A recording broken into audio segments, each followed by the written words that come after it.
Welcome to the Pledge's very own version of University Challenge.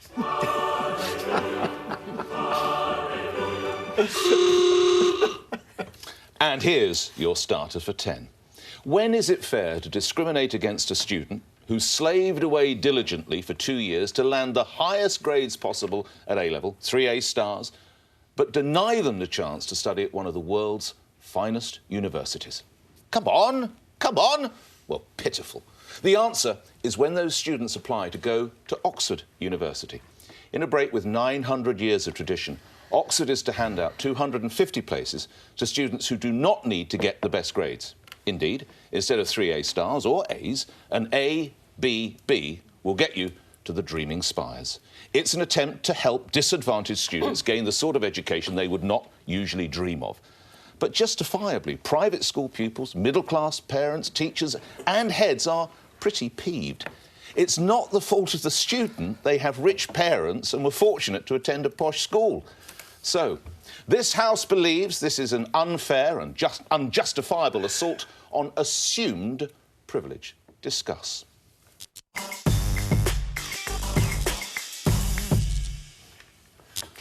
I love this term, assumed privilege, like even the idea that something is privileged is contested. I mean, nothing is more textbook to me than this, of that phrase, when you're accustomed to privilege, equality feels like oppression. Yes. We have 7% of British kids go to state school. 41% of them end up at Oxford. And we know that Oxford... 7% go to private school? Yes. Yeah. We know that Oxford is funneling people into the best and the most influential jobs, like journalism and like politics. If we're going to tackle this level of social inequality, we have to actively do something to change the kind of structural and systemic reasons why people are disadvantaged. You might not be able to see them, but they definitely do exist. You're missing my central point. What's your point? Why is it fair to discriminate against a kid who's worked 2 years to get 3 A stars? Can I come in on that? So it is fair to discriminate against him.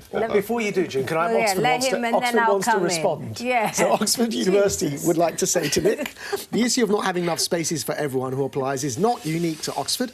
Every year there will be disappointed candidates applying to selective universities across the globe. Undergraduate study at Oxford is and has always been very competitive. The introduction of these two programmes will make it even more competitive for those students who are from more advantaged backgrounds and are on the threshold of getting an offer from Oxford. But if anything, that should be motivation to submit an even stronger application, not to be discouraged.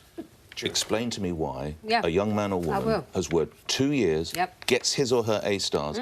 Fortunately, they went to a grammar school, or, and I will say, I put my kids through private school. I was alongside families who didn't take summer holidays, who kept their car together with sellotape or sticky tape so they could put their kids through. It is not the preserve necessarily of the rich.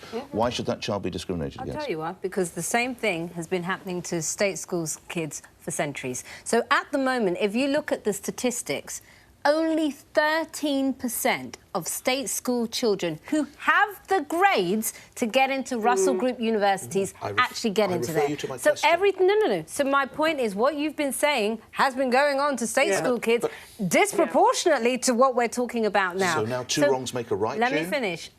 In terms of Oxford, and I'll disclaim, I've been working with them on this programme around social mobility and helping to get kids from disadvantaged backgrounds into the university.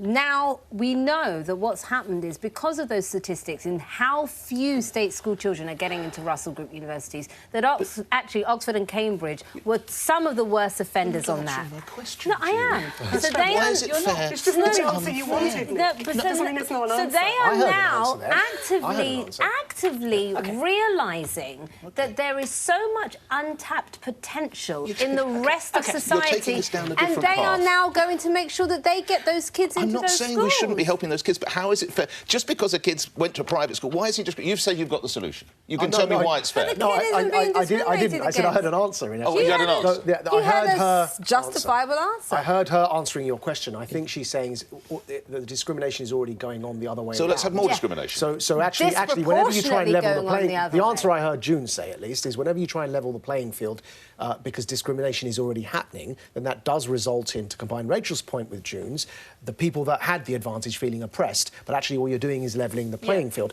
Now, those are the answers I heard. That's from my perspective. Not even levelling it. Is it your, but I want to go to Carol in a minute. What's your view before I go to Carol? Yeah, so I will give my view now.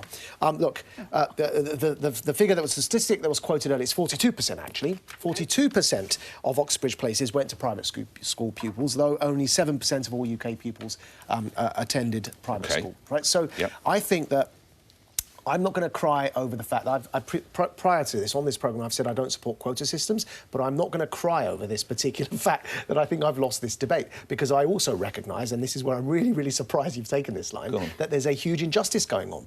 And the huge injustice that's been going on, and that is that people that can afford to pay for education and those who can't, and that privilege stays with them for the rest of their lives. No, but I will say last thing. So I said last thing. I can't even believe you've chosen this topic. I'm going to finish my point. Is that the last thing I'll say is that some of the most hard to access, and June, you'll know this. Yeah. We've spoken about this before. Some of the most hard to access disadvantaged kids in this country are white working class kids who also need help. And this is not pitting races against each other. No. It's about opportunity and disadvantage. And those white working class kids. The House recognises. Okay, so the best way to give poorer kids the chance to compete on a level playing field. We had it years ago. The best way was to get them to grammar school. It was the greatest known engine of social mobility there is. But you guys on the left who actually never talk about how you're going to pay for any kind of education, free education, whatever. Corporation tax. We do talk about it. Let me finish my point. Sorry. Let me finish my point, please.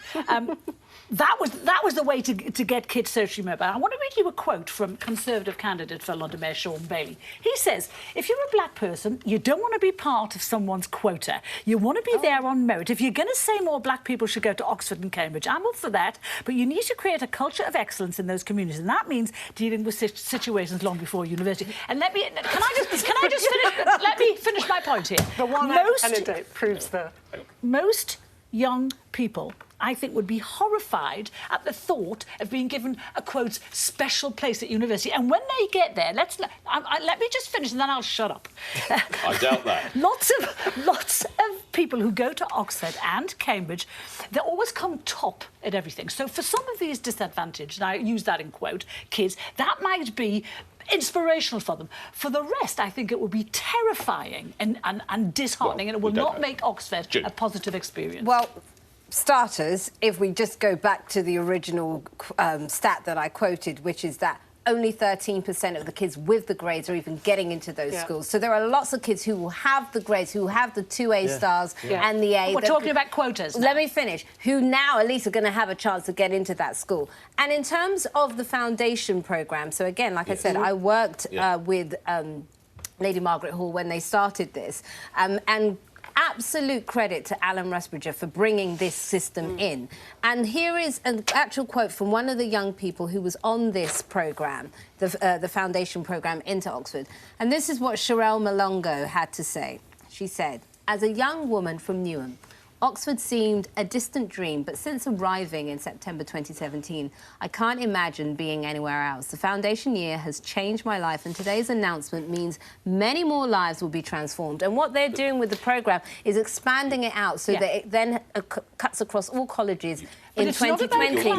It's about I'm not saying I don't want to help these disadvantaged children. So what are you saying? I just don't think it's fair to discriminate against... I think I've said it enough. I would argue we're not discriminating against privileged children. It's not discriminating against them, it's removing their privilege. That is not discrimination. Well, they're already far ahead. If you want to level... Well, no, they are. So they are because of all the privilege that they've had. Look, by the time they get to school, they already are leagues and bounds ahead because of all the structural things that are going on that mean that a kid from a richer background is more likely to be better academically than one from a poorer background. That's just the way it is. So if you want to equalise that, if you want to stop it being that social mobility in the UK is so stuck that an OECD report last year said it takes 5 generations for poorer families to reach the average income. Your point. If you want to deal with that... Can I ask a question to you? Whenever you level the playing field, at any given moment when there's inequality, some people will have to step back a bit.